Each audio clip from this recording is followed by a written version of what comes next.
Bismillahirrahmanirrahim. Assalamualaikum warahmatullahi wabarakatuh.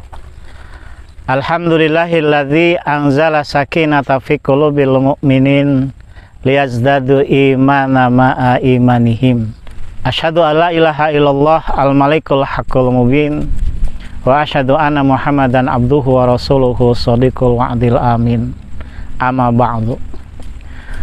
Pemirsa Assalam TV yang dirahmati Allah Subhanahu wa Ta'ala, puji dan syukur marilah senantiasa kita panjatkan kehadirat Allah Subhanahu wa Ta'ala, sehingga alhamdulillah sampai dengan saat ini Allah senantiasa meneguhkan keimanan kita tetap berada dalam dinullah, dinul Islam.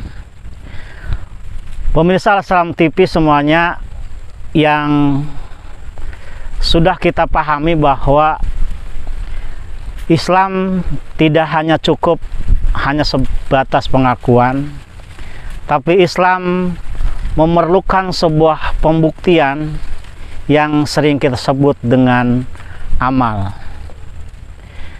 Antara iman dengan amal memiliki keterikatan yang sangat kuat, seperti pada materi sebelumnya bahwa keimanan diibaratkan seperti sebuah pohon, di mana di situ ada akar dan di mana di situ juga ada yang namanya batang.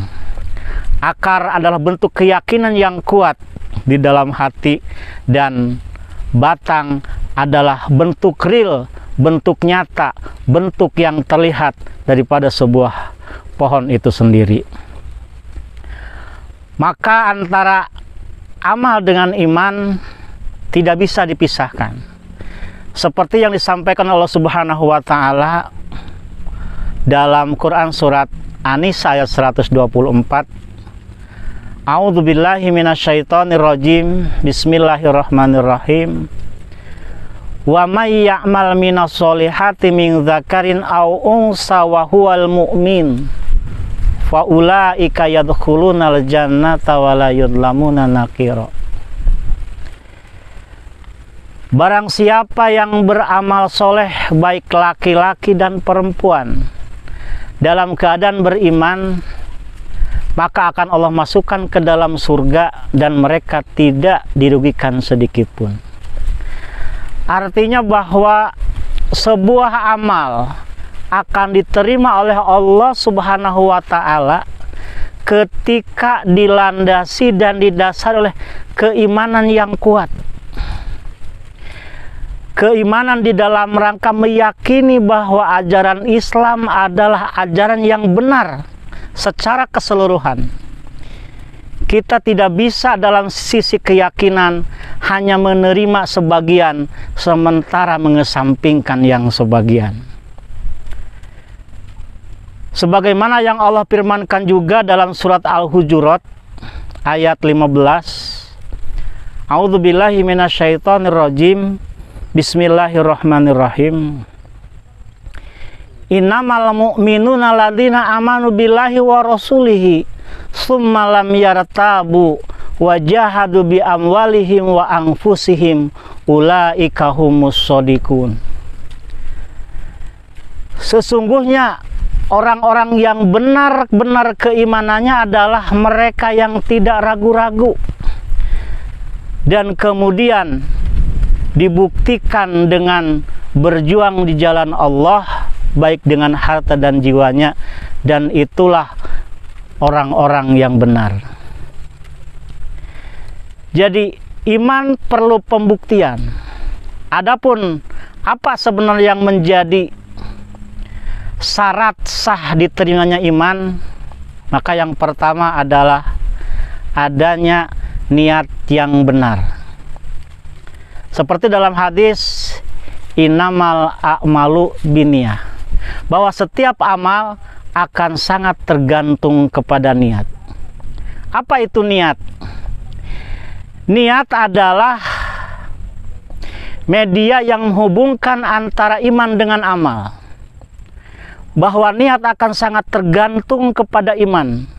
Benar dan tidaknya niat seseorang akan sangat tergantung pada keimanannya, benar atau tidak. Dan berbicara keimanan itu berbicara tentang akidah. Berbicara akidah, ada akidah tauhid dan ada akidah syirik. Sehingga amal yang benar adalah amal yang dilandasi dari iman, dan iman adalah akidah tauhid itu sendiri. Apa itu akidah tauhid? Yaitu keyakinan bahwa Allah adalah satu-satunya sumber kebenaran. Sehingga di dalam rangka beramal, mereka tidak mengambil sumber-sumber yang lain. Mereka hanya mengambil apa yang bersumber dari Allah Subhanahu wa Ta'ala. Al-haqqu mi rabbika fala takunanna minal mumtarin. Bahwa kebenaran itu datangnya dari Allah, dan janganlah kalian menjadi orang-orang yang ragu. Artinya bahwa di dalam rangka manusia beramal, manusia hanya tinggal melaksanakannya. Sementara cara melaksanakannya sudah dicontohkan oleh Rasulullah SAW, yaitu di dalam rangka menjalankan dinul Islam itu sendiri. Yang kedua, bagaimana agar amal itu bisa diterima oleh Allah? Yaitu ada yang disebut dengan tujuan. Apa tujuan kita beramal? Karena tidak semua amal itu akan diterima oleh Allah. Artinya tidak semua amal itu akan bernilai amal soleh. Akan sangat tergantung terhadap tujuan daripada seseorang ketika melakukan amalnya. Amalnya bisa saja sama, tapi orientasinya, tujuannya apakah lillahi ta'ala atau ada motivasi-motivasi lain di dalam hatinya ketika dia melakukan amal kebaikan. Seperti dalam ilustrasi keimanan, bahwa iman itu ada unsur batiniah, ada unsur yang tersembunyi, dan juga ada unsur lahiriah, unsur yang nampak. Ketika unsur yang nampak atau amal itu sendiri, tapi di dalam batinnya tidak dilandasi dengan keyakinan yang benar, maka amal itu sendiri pasti akan tertolak atau tidak menjadi amal soleh di hadapan Allah Subhanahu wa Ta'ala.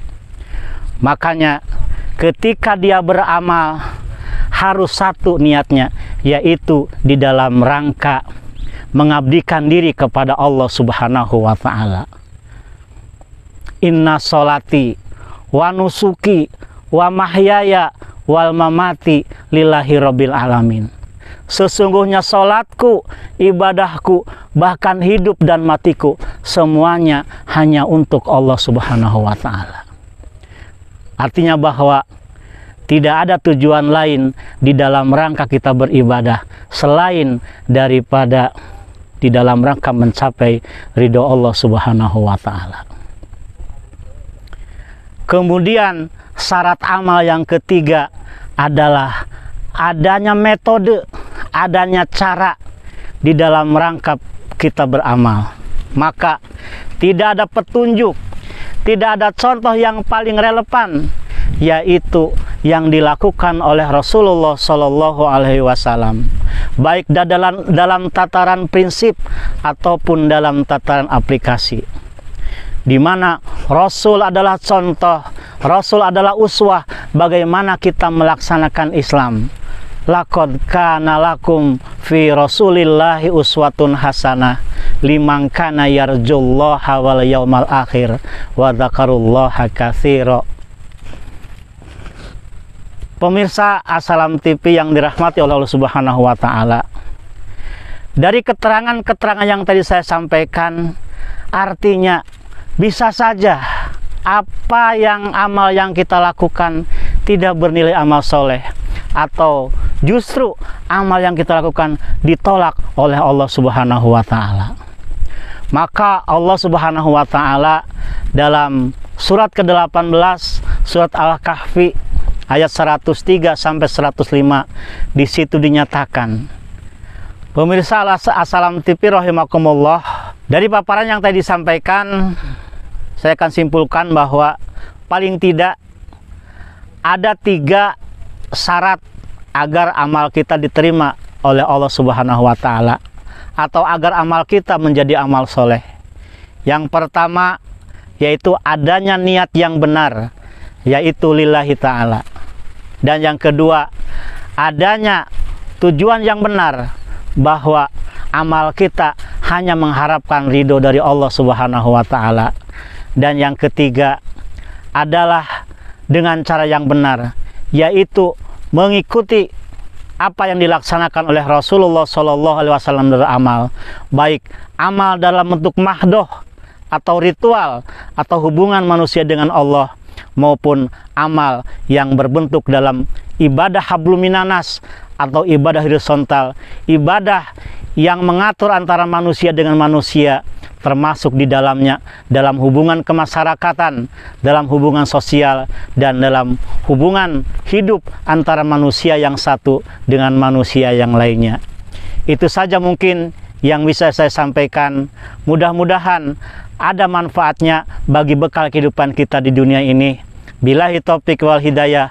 Wassalamualaikum warahmatullahi wabarakatuh.